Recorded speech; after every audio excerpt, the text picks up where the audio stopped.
আসসালামু আলাইকুম। তো ইতিমধ্যে আপনারা সবাই জানেন যে সিড মাইনিং এর কিন্তু সকল ধরনের যে ফার্মিং মেথড ছিল এটা কিন্তু অফ হয়ে গেছে। এই বিষয়টা নিয়ে আমি গত ভিডিওতে ওইটা আপনারা দেখে নেবেন যে ওইটাতে আমি বলেছি যে এলিজিবল যে ক্রাইটেরিয়াগুলো আছে ওইটা নিয়ে আরও বিভিন্ন বিষয় নিয়ে বিস্তারিত কথা বলেছি। তো এখন কথা বলবো এটার লিস্টিং ব্যাপারে এবং স্ন্যাপশট ব্যাপারে।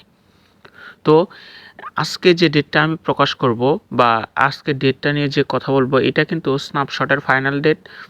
তো এই ভিডিওটা দেখে বুঝতে পারবেন কবে নাগাদ স্ন্যাপশট নিতে পারবে এবং এটা লিস্টেড কবে হতে পারে। সম্পূর্ণ ভিডিও দেখবেন, আশা করি সকল কিছু বুঝতে পারবেন।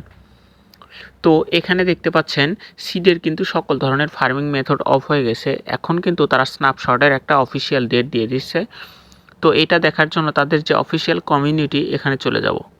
তো আজকের ভিডিওটা বেশি লং বানাবো না, কারণ তারা কিন্তু স্ন্যাপশটের যে ডেটটা দিয়েছে এটা আমি এক্সপ্লেন করে কিন্তু ভিডিওটা শেষ করে দিব। এখানে দেখতে পাচ্ছেন এটা কিন্তু এদের যে অ্যাট লাস্ট যে আপডেটটা ছিল এটা কিন্তু এখানে একটু খেয়াল করলে দেখতে পারবেন, no more seed mining, no more hunting, no more games, it's now time focus on preparing on token distribution. বলতেছে যে আমাদের যে সকল ফার্মিং মেথড মানে no more seed mining, no more hunting, no more game, এগুলো যে সব কিছু আর থাকছে না বা অফ হয়ে গেছে। এখন আমাদের মানে ওদের মেইন লক্ষ্য হচ্ছে টোকেনটা ডিস্ট্রিবিউশন করা বা টোকেনটা আমাদের দেওয়া, এরকম একটা কিছু বলেছে। তো এখানে কিন্তু একটু খেয়াল করলে দেখতে পারবেন,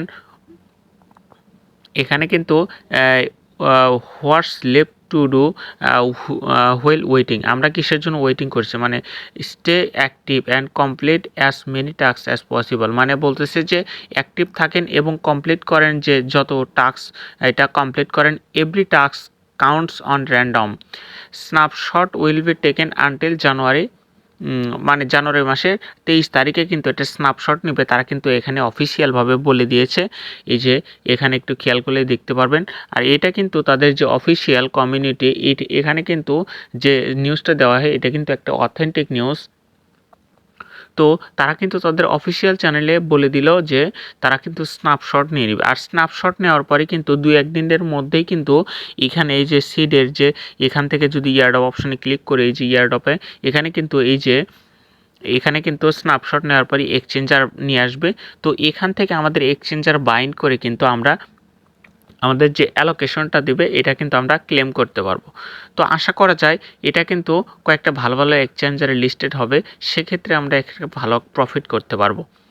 তো আজকের ভিডিও এ পর্যন্তই ছিল। ভিডিওটি ভালো লাগলে একটি লাইক দিবেন, চ্যানেলটি অবশ্যই সাবস্ক্রাইব করবেন।